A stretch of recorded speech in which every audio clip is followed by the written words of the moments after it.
TDP నేత తానా మాజీ అధ్యక్షుడు వేమన సతీష్ పై ఆరోపణలు వెల్లువెత్తుతున్నాయి. రైల్వే కోడూరు టికెట్ కోసం వేమన సతీష్ 7 కోట్లు తీసుకున్నాడని టీడీపీ మహిళా నేత సుధామాధవి సంచలన ఆరోపణలు చేశారు. ఆస్తులమ్మి 7 కోట్ల రూపాయలు వేమన సతీష్కి ఇచ్చానని సుధామాధవి అన్నారు. చంద్రబాబు లోకేష్తో పరిచయాలున్నాయని నమ్మించాడని సుధామాధవి ఆరోపణలు చేశారు. దిగిన ఫోటోలు చూపించి సతీష్ మభ్యపెట్టాడనేది ప్రధాన ఒక ఆరోపణ. డబ్బులు అడిగితే కేసులు పెడతానని బెదిరిస్తున్నాడని సుధామాధవి అంటున్నారు. గతంలో తానా చైర్మన్గా పనిచేసిన Vemana Satish Rajampet MLA MP ticket ఆశించారు. వేమన సతీష్ ఈ నేపథ్యంలో ఇప్పటికే ఎంపీ కేశినేని చిన్నిపై ఆరోపణలు చేసినటువంటి ఎమ్మెల్యే కొలికపూడి శ్రీనివాసరావు, అలాగే టికెట్ కోసం కేశినేని చిన్ని 5 కోట్లు తీసుకున్నాడని కొలికపూడి కూడా ఆరోపణలు చేశారు. టీడీపీలో కలకలం రేపుతున్నాయి ముడుపుల వ్యవహారం. నెల రోజుల వ్యవధిలోనే 2 నేతలపై ఇలా ఆరోపణలు రావడం సంచలనం సృష్టిస్తోంది. రిజర్వ్డ్ స్థానాల్లో ఆధిపత్యం చెలాయిస్తున్నటువంటి కీలక నేతలే దీనికి సంబంధించినటువంటి వ్యవహారం నడుపుతున్నారనే ఆరోపణలు వస్తున్నాయి. అలా నేను చంద్రబాబు నాయుడు సార్ గారికి చెప్పాలనుకుంటున్నాను. నేను సభ్యత్వం తీసుకున్నాను తెలుగుదేశం పార్టీలో. నా పేరు సుధామాధవి. నేను కోడూరు నియోజకవర్గం నుంచి వచ్చాను. మేము మొన్నంతా ఎలక్షన్ కోసము చాలా కష్టపడాము. ఆయన జైల్లో ఉన్నప్పుడు చంద్రబాబు నాయుడు సార్ గారికి, లోకేష్ సార్ గారికి, పవన్ కళ్యాణ్ సార్ గారికి శిరసు వచ్చి నమస్కారం చేసి నా బాధ చెప్పుకుంటున్నాను. దయచేసి మీకు తెలిస్తే నా బాధ తీరుస్తారనే ఆశతో ఈ చిన్న ప్రయత్నం చేస్తున్నాను. అది సార్ లేకపోతే అది కూడా నాకు చేసేదానికి అవకాశం ఉండేది కాదు.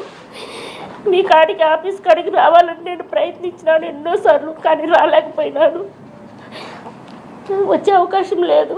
నేను సార్, మీరు చంద్రబాబు నాయుడు సార్ గారు మీరు జైల్లో ఉన్నప్పుడు 53 రోజులు సార్ నేను నిరాహార దీక్ష చేశాను సార్. మా ఊరు మొత్తం, నియోజకవర్గం మొత్తం అందరినీ జనాలు తీసుకుపోయి నిరాహార దీక్ష చేసి మీకోసం నేను ఎంతో కృషి చేశాను సార్. అయినా ఫలితం లేదు సార్. అదే కాకుండా సార్ బాబు సూర్తి, భవిష్యత్ గ్యారెంటీ, సూపర్ 6 అన్నీ కూడా నేను పల్లె పల్లెకి సార్, చలనక ఎండనక వాననక 4-5 కార్లు జీవులు పెట్టుకొని ప్రతి పల్లికి అడవిలోకి కూడా పోయి సార్ మీకు జరిగిన అన్యాయం ఇంటికి పోయి చెప్పాను సార్. సార్ మనం ఎట్ట తిరిగి గెలిపించుకోవాలా, సార్ జైల్లో నుంచి బయటికి రావాలంటే మనమందరం ఓటేసి సార్ని గెలిపించుకొని మనం బయటికి తెచ్చుకోవాలని ప్రతి ఒక్క ఇంటికి పోయి సార్ తెల్లవారుజామున మళ్ళీ వాళ్ళ పనులకు పోతారని అన్ని ప్రోగ్రాములు చేశాను సార్. నేను మాకు టికెట్ ఇస్తారని తెలుసుకున్న వేమన సతీష్ గారు సార్, వేమన సతీష్ గారు మేము ఇవన్నీ చేస్తున్నాం కదా సార్, అవి తెలుసుకున్న వేమన సతీష్ గారు మా దగ్గరకు వచ్చి, నాకు చంద్రబాబు నాయుడు సార్ గారు తెలుసు, భువనేశ్వరమ్మ గారు తెలుసు, అందరూ తెలుసు అని చెప్పి మమ్మల్ని నమ్మబలికిచ్చి మాతో నిజంగానే టికెట్ ఇప్పిస్తాడని ఆశతో మేము పెద్దోళ్ళు సంపాదించిన ఆస్తి అంతా ఉంటే అదంతా అమ్ముకొని అక్కడ ఇక్కడ అప్పులు చేసుకొని, రైతుల దగ్గర అప్పులు చేసుకొని మొత్తం 7 కోట్లు జమ చేసి సతీష్ అన్న గారు చెప్పిన మాటలు విని ఇచ్చాను సార్. మేము చేసిన కష్టము కావాలంటే సార్ కోడూరు నియోజకవర్గం మొత్తం అడిగి కనుక్కోండి సార్. సింగల్ రైడ్ సార్ని అడగండి, జగన్మోహన్ రావు సార్ గారు ఉన్నారు కదా ఇప్పుడు, ఆయన కూడా అడగండి, ఇస్మా నాయుడు సార్ని అడగండి, ప్రతి ఒక్కరిని సార్, తెలుగుదేశం నాయకులు ఎవరున్నారు అందరిని అడగండి సార్. మాకు జరిగిన అన్యాయం ఇది నిజమా అబద్ధమని తెలుసుకొని మాకు న్యాయం చేయండి సార్. మేము మొత్తం డబ్బులు పోగొట్టుకున్నాము, ఇల్లు కూడా అమ్మేసుకొని నడు రోడ్లో పడి ఉన్నాము సార్. ఇప్పుడు మేము అది అడుగుదామని చెప్పి మేము తెలుగుదేశం పార్టీకి పోతుంటే సార్ మమ్మల్ని అడ్డగించి మమ్మల్ని దాని కారు మీద నెంబర్ కూడా లేదు సార్, దాంట్లో నన్ను నా భర్తను వేసుకొని తీసుకొని పోయినారు సార్ మమ్మల్ని. మళ్ళీ మా సార్ కాడికి వచ్చి మేము కేసు పెట్టి మా పిల్లలు వచ్చి సార్కి చెప్తే అప్పుడు మా సార్ ద్వారా మేము బయటకు వచ్చినాం సార్. ఈరోజు సార్ లేకపోతే మేము లేవు సార్. అందుకని నేను ఇప్పుడు సార్ని ఆశ్రయించడం, ఎందుకంటే మాకు ఈ న్యాయం జరగాల. మేము చంద్రబాబు నాయుడు సార్ దగ్గరికి పోయేదానికి ఆస్కారం లేదు. మొత్తం ఎక్కడ చూసినా ఆయన మనుషులే సార్. నాకు ఆయన మేము ఇప్పుడు డబ్బులు అడుగుతుంటే సేమ్ ఇదే ఫోటోలు పెడతాడు సార్. మాకు ఇదే ఫోటోలు పెట్టి నాకు వీళ్ళందరూ తెలుసు. నాకు పోలీస్ ఆఫీసు కూడా మా మామ, మీరు ఏదన్నా చేస్తే ఇట్లా డబ్బులు ఇవ్వాలని నన్ను ఇది చేస్తే మిమ్మల్ని చంపేస్తామని చెప్పి మమ్మల్ని బెదిరిస్తున్నారు సార్.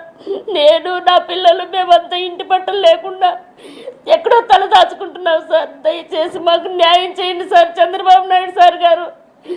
పవన్ కళ్యాణ్ సార్ గారు, లోకేష్ సార్ గారు మాకు న్యాయం చేయండి సార్. ఈ సతీష్ అనే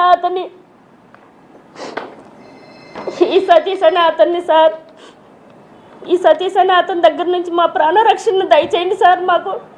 మా డబ్బులు మాకు ఇప్పిండి సార్.